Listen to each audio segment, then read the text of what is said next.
ভাইয়া সত্যি সত্যি বিয়ে করে ফেলেছে মা। জিমিনের মুখে হাত দিয়ে নখ কাটতে কাটতে কথাটা বলল সে। জিমিনের হাতে একটা গাঁটটা মারলো। জিমিন ব্যথাতুর আওয়াজে বলল, আউচ মা। জিন বলল, তো কি, ও কাল যেভাবে বের হয়েছিল আমি শিওর ছিলাম এই কাজটা এটা করবে সে।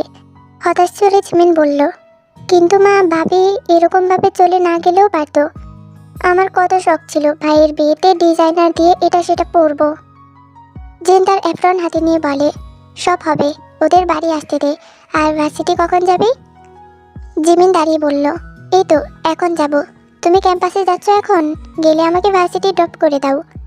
জিনের চোখে গ্লাস পরে বলল, ইউ হ্যাভ 10 মিনিটস, নাও গো। আমার নিয়মানুবর্তিতা মা, বলে দৌড় দিল জিমিন। জিন নামজনকে কল দিয়ে জানালো, যেহেতু ওরা বিয়ে করে নিয়েছে সেহেতু তের জন্য অর্নামেন্টসগুলো যেন অর্ডার করা হয়েছে সেগুলো যেন তার অফিসে পৌঁছে দেয়। জিমিন আর জিন বেরিয়ে পড়লো গাড়ি নিয়ে। জিমিনকে ভার্সিটি নামিয়ে দিয়ে জিন তার মেডিকেল ক্যাম্প গেল পরিদর্শন করতে। জিমিন ভার্সিটি এসে তার ফ্রেন্ডদের কল করে জানালো কোথায় আছে তারা। তারা জানালো নিম গাছের নিচে সবাই আড্ডা দিচ্ছে। সবাই সেখানে আছে, তাই জিমিনও ওখানে রওনা দিল। জিমিন হাঁটছে, কিন্তু পেছন থেকে খুব জোরে কিসের সাউন্ড আসছে। পেছন ফিরে দেখলো একটা কার ব্রেক ফেল করেছে। আশেপাশে সবাই তাকে সরতে বলছে। জিমিন খেয়াল করলো একটা ব্ল্যাক স্যুট পরা লোক কানে ব্লুটুথ দিয়ে কথা বলছে। সেদিকে যে তাকে সরতে বলছে তার কোনো হুঁশ নেই। জিমিন দৌড়ে যেয়ে ছেলেটার হাতের কবজি ধরে টান দিল। জিমিন ছেলেটাকে নিয়ে সরে যেতেই ব্রেক ছাড়া গাড়িটার সামনে থাকা পিলারের কাছে ধাক্কা খেলো। Watch out mister bluetooth man. Jimin ছেলেটার দিকে না তাকিয়ে কথাগুলো বলল। ছেলেটা একজনে তাকিয়ে আছে সামনে পড়া জিমিনের মুখের দিকে, তার মুখমণ্ডলের দিকে। কপালে তার বিন্দু বিন্দু ঘামে সেইখানে ছোট ছোট চুলগুলো লেপটে আছে। জিমিনের গা থেকে কেমন মিষ্টি মাতাল করা ঘ্রাণ আসছে, যা সামনে থাকা ছেলেটার মনকে আস্তে আস্তে গ্রাস করে ফেলছে। এই মেয়ে তার জীবন বাঁচিয়েছে। ছেলেটাকে বাঁচানোর সময় জিমিন যখন কবজি ধরে হ্যাচকা টান দিল তখন ছেলেটা হুমড়ি খেয়ে জিমিনের বুকের উপর পড়েছে, যার ফলে ছেলেটার দুই হাত জিমিনের কোমরে আর জিমিনের হাত ছেলেটার দুই বাহুতে। জিমিন চোখ তুলে তাকালে তার চোখ কপালে উঠে গেল সামনে থাকা মানুষটাকে দেখে। ইউ, দাঁতে দাঁত চেপে বলল জিমিন। হ্যাঁ, ছেলেটাকে জিমিন দেখে রেগে গেছে, কারণ জিমিনের সামনে স্বয়ং উপস্থিত আছে মিন সুগা। জিমিনের শান্ত জবাব, লিভ মি। সুগা মনে হচ্ছে শুনতে পাচ্ছে না, সে জিমিনের ঘ্রাণ নিতে ব্যস্ত। দুজন মুখোমুখি আছে আর পাবলিক সবাই এই ব্রেক ফেল করা গাড়ির লোকের কাছে আছে। জিমিন রেগে বলল, চোখের সাথে কানটাকেও কি বয়রা করে আসছেন নাকি? নাকি শুধু অহেতুক মানুষকে বিরক্ত করা আর ভাঙ্গাভাঙ্গি করতে জানেন? এবার সুগার হুঁশ আসলো। জিমিনের কথা তার কানে যায়নি এতক্ষণ। জিমিনকে দেখতে ব্যস্ত ছিল, এরকম ফিলিংস আগে হয়নি তার। আর এই মেয়ে তো ভালো পকপক করে দেখি। ছাড়ুন। জিমিন এবার চিল্লিয়ে উঠল, আই ডোন্ট। সুগার এটা বলে আরো শক্ত করে জিমিনের কোমর ধরল।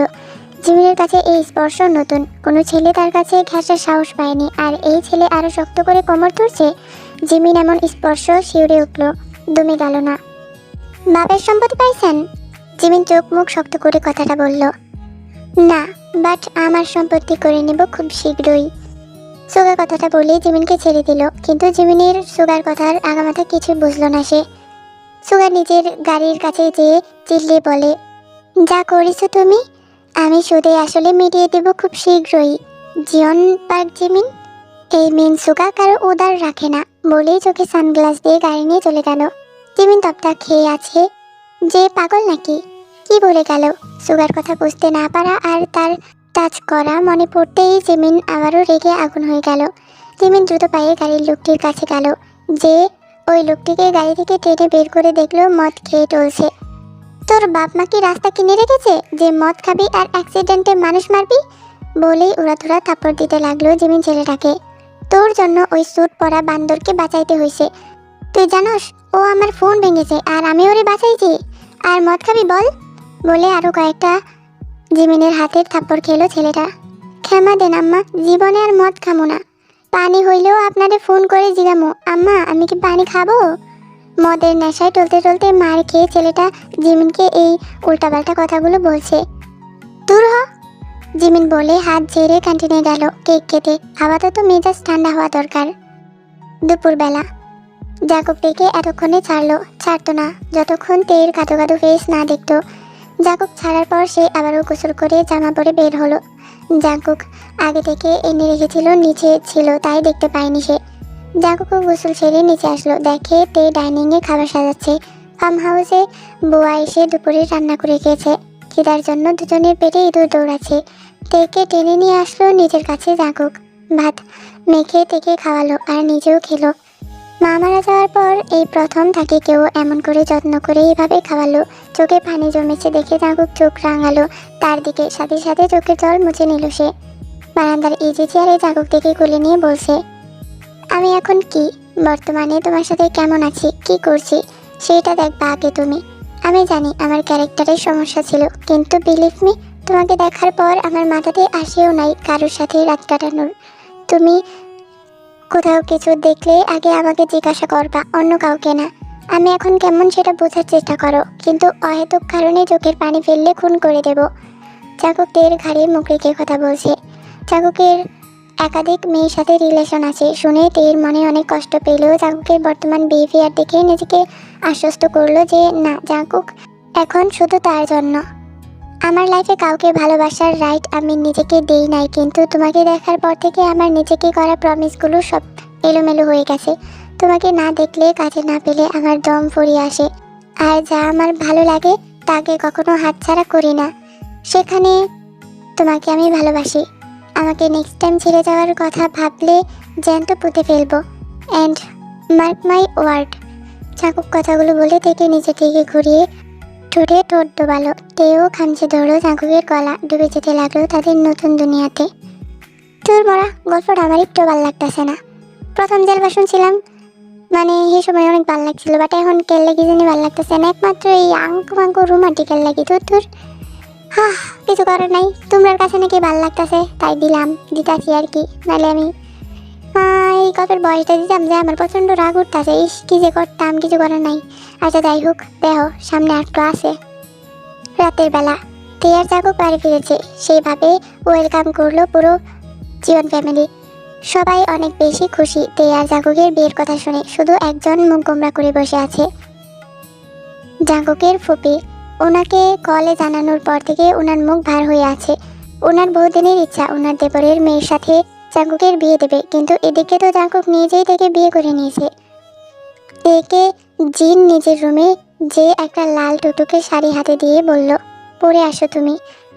তে চুপচাপ চেয়ে 10 মিনিটের মাঝে পরে আসলো। অবাক করা বিষয়, ব্লাউজটা একদম ঠিকঠাক হয়ে গেছে তের। তে বের হওয়ার পর জিন তাকে দেখে কপালে চুমু এঁকে দিল, হাতে সিম্পল ডিজাইনের চুড়ি পরালো যেন ব্যথা বা বাধা না লাগে জামাতে। নথ পরালো, যেহেতু নাক আগে থেকে ফুটো ছিল পরাতে সমস্যা হয়নি। কানের দুল পরালো টপ গোলা, আর চেন পরালো মাঝখানে ডায়মন্ডের পাথর লকেটে। এইসব কিছু জিন আর নামজুন নিজে অর্ডার দিয়ে এনেছে, যেন সবসময় তে পড়তে পারে। স্বর্ণের তৈরি সব কিছু তের গায়ে কেমন ঝকঝকে করছে। এইসব ড্রেস আপে দেখে পাক্কা গিন্নি গিন্নি লাগছে। জিন চিন্তা করলো আজ শাশুড়ি বউ মিলে রান্না করে যেয়ে রান্না করবে, যেমন ভাবা তেমন কাজ। দুজনে গেল। এদিকে জাকুব অনেকক্ষণ যাবৎ থেকে দেখতে না পেয়ে পায়চারি করছে রুমের ভেতর। জিমিনকে কিছু জিজ্ঞাসা করলে তার তেরা জবাব আসছে। বুঝতে পেরেছে তার মুড প্রচুর খারাপ। নিচে গেল জাকুব, বাবার কাছ থেকে শুনলো তারা শাশুড়ি বৌমা মিলে আজ রান্না করছে। কিচেনের দিকে এগোলে জিন দেখতে পেয়ে বাধা দেয়। জাকুব ওর মায়ের দিকে প্রো কুচকে তাকায়। ডু নট অ্যালাউড মাই সান বলে জিন ভিতরে চলে যায়। জাকুব নাক ফুলিয়ে তার বাবার কাছে আসলো। নামজুন ফোনের দিকে চোখ রেখে বলল, বলি কফি কি পাবো আজকে নাকি না? জিমিন মোবাইলের দিকে তাকিয়ে জানান দিল, টেবিলে রাখা আছে 5 মিনিট আগে। বাবা চোখ কই থাকে তোমার?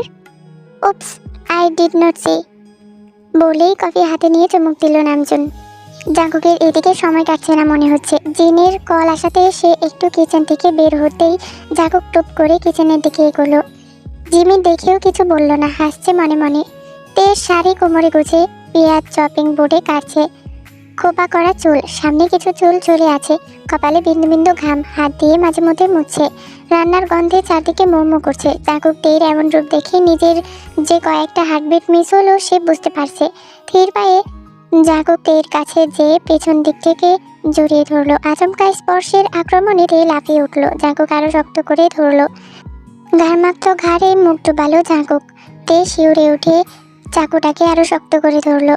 জাঙ্কুক তের ঘাড়ে মুখ রেখে ঘোর লাগা কণ্ঠে বলে উঠল, এই ঘামেও মাদকতা কাজ করছে তোমার উপর।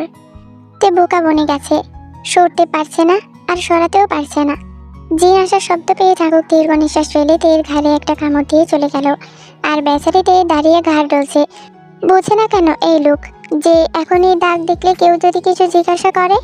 ডাইনিংয়ে সবাই বসেছে, তে সবাইকে দাঁড়িয়ে খাবার সার্ভ করে দিচ্ছে।